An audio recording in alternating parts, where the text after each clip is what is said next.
పరిష్కరించుకోవచ్చు.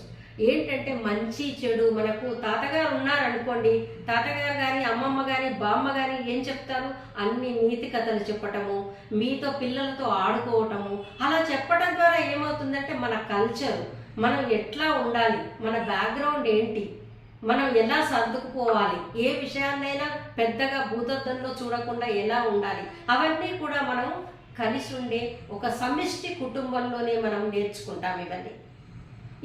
ఇప్పుడు nuclear families వచ్చిన తర్వాత పిల్లలలో అసలు ఇవాళ రేపు పెళ్ళైన జంటలలో అండి 3 నెలల నుంచి మొదలుకొంటే 30 ఏళ్ల వరకు కూడా కొట్లాడుకుంటున్నారు. 3 నెలల్లోనే మాకు విడాకులు కావాలి, మేము ఉండలేము అన్న దగ్గరకు వచ్చిన వాళ్ళు కూడా ఉన్నారు నా సంస్థకి. అలాంటి వాళ్ళకు కూడా మేము సర్ది చెప్పటం, ఎటువైపు నుంచి సర్దుకుంటాం. ఎందుకంటే చిన్న చిన్న ఈగోస్, వీటన్నిటికంటే కూడా ముఖ్యమైనది తల్లిదండ్రుల పాత్ర. ఈ పిల్లలు కొత్తగా పెళ్ళైన వాళ్ళ మధ్యలో తల్లిదండ్రులు ఎక్కువగా ఇన్వాల్వ్మెంట్ కాకపోవటమే వాళ్ళంతలో వాళ్ళు తమ సమస్యలు తీర్చుకోగలరు. ఆ కెపాసిటీ ఉంటుందండి. ఎందుకు అనంటే ఇప్పుడు మనకు ఒక 25 ఏళ్ళు వచ్చిన అమ్మాయి 25 ఏళ్ళు దాటిన అబ్బాయికే చేస్తాం పెళ్లి, కానీ మనం ఇప్పుడే మైనర్లకు చేయట్లేము. వాళ్ళందరూ కూడా గ్రాడ్యుయేట్లు, పోస్ట్ గ్రాడ్యుయేషన్స్ చేసిన వాళ్ళే. వాళ్ళని ఒక యూపీఎస్సీ ఎగ్జామ్ రాయిస్తే వాళ్ళు ఒక సివిల్ సర్వెంట్ అయ్యి వాళ్ళు ఒక రాష్ట్రానికి ఒక జిల్లాకి కలెక్టర్లుగా, ఒక జిల్లాకి అధికారులుగా ఆ జిల్లాలో ఉన్న సమస్యలన్నీ ఎలా పరిష్కరించగలరు? అంత ట్రెమండస్ కెపాసిటీ ఉన్న వీళ్ళు చిన్న చిన్న వాటికి ఈగోస్కి పోయి కొట్లాడుకోవద్దు, సమిష్టిగా ఉండాలి అన్నది నా ఉద్దేశం. ఆ కెపాసిటీ ఉన్నవాళ్ళు కూడా ఏం చేస్తున్నారంటే ఈ తల్లిదండ్రుల ప్రమేయం ఎక్కువ ఉంటుంది ఈ మధ్యలో. ఉదయం లేచినప్పటి నుంచి పడుకునే వరకు ఏం చేశావు, ఏం తిన్నావు, ఏముంది, ఎలా ఉన్నారు, ఈ సమస్యలండి. వాళ్ళకు పెళ్ళి అయింది, వాళ్ళకి ఏదన్నా సమస్య ఉంటే వాళ్ళు మేజర్స్ వాళ్ళే తీర్చుకుంటారు. ఏదో మనం ఎప్పుడు చిన్నప్పటి నుంచి మనం ఒకటేసారి లేచి పరిగెత్తలేదు. మనం ఎట్లా తప్పటడుగులు వేస్తూ అప్స్ అండ్ డౌన్స్ అవుతూ మనం ఎట్లా నేర్చుకున్నామో అలాగే వాళ్ళు కూడా ఇది మంచి ఇది చెడు వాళ్ళంతలా వాళ్ళు నిర్ణయాలు తీసుకోగలరన్న నమ్మకం నాకుంది. అలాంటప్పుడు ఈ పేరెంట్స్ పెళ్లి చేశాము వదిలేయండి, మీరు ప్రతి విషయంలో తలదూర్చకండి.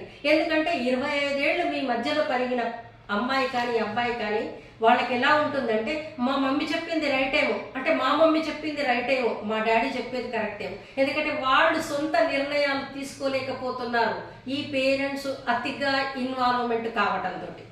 పేరెంట్స్ చాలా తగ్గించి దూరం నుంచి చూడండి. కాపురాలు వాళ్ళకి ఎప్పుడైనా అవసరం అనుకుంటే సలహాలు ఇవ్వండి, అంతేకాని ఒక మేజరు వాళ్ళ ఒక రాష్ట్రాన్ని ఒక జిల్లాకి కలెక్టర్లుగా ఉండి పరిపాలించగలిగిన క్షమత ఉన్న పిల్లలకి మీరు మధ్యలో దూరి ఉదయం నుంచి సాయంత్రం వరకు ఆ సెల్ ఫోన్లలో మాట్లాడుకొని వాళ్ళ లైఫ్ని పాడు చేయకండి. నేను చెప్పేది స్పెసిఫిక్గా పేరెంట్స్ ఇన్వాల్వ్మెంట్ తగ్గాలి. వీటన్నిటికంటే కూడా ముఖ్యం, మనం ఒక పెళ్లి చేస్తున్నాము అంటే అమ్మాయి తరఫున కానీ అబ్బాయి తరఫున కానీ వాళ్ళ పెళ్లి కంటే ముందు ఒక కౌన్సిలింగ్ తప్పకుండా అవసరం అండి. ఎందుకు అంటే ఆ కంపాటబిలిటీ ఉందా లేదా? ఎందుకంటే పెళ్లి కాగానే పెళ్లి చేసుకున్న ఒక 3 రోజులు, ఆ 3 రోజులు ఏంటి మన పండగలాగా జరిగిపోతుంది, వెళ్ళిపోతారు ఎవరిళ్ళకు వాళ్ళు వెళ్ళిపోతారు. 3వ నాటి నుంచి సంసారం చేయవలసిన వీళ్ళు తన్నుకుంటుంటారు ప్రతి చిన్న విషయాన్ని. మనకు ఎందుకు వస్తున్నాయి అని అంటే మొదలు ఒక కౌన్సిలింగ్, మనకు కంపాటబిలిటీ ఉందా లేదా, సరే నీ ఉద్యోగం ఎంత, నా జీతం ఎంత, ఈ జీతాలు కూడా మనకి ఇద్దరికి సరిపోను ఉందా లేదా, మనం ఫ్యామిలీని మనం డెవలప్ చేయగలిగితే ఎట్లా చేయగలము, మనం ఎప్పుడు పిల్లల్ని కందాము, ప్రతి విషయం ఇది గోప్యం కాదండి. పెళ్ళైన ప్రతి కొత్త జంట ఆలోచించాల్సిన విషయాలు తల్లిదండ్రులు ప్లస్ పిల్లలు కూడా. ఎందుకు అనంటే తొందరపడి పిల్లల్ని కంటే వాళ్ళ భవిష్యత్తు అంధకారం చేస్తున్నారు 2 రోజుల్లోనే. అలా కాకుండా ప్రతిదానికి మీరు ముందుగా ఒక కౌన్సిలింగ్ తీసుకోవాలి. కంపాటబిలిటీ అంటే ఒక డబ్బులు ఒకటే కాదండి, ఎడ్యుకేషన్ కూడా. అన్నిటికంటే ఇంకా ముఖ్యమైనది మనకు హెల్త్ బాగుందా లేదా. ఒక టెస్ట్ చేయించుకోవాలండి, అమ్మాయి కానీ అబ్బాయి కానీ.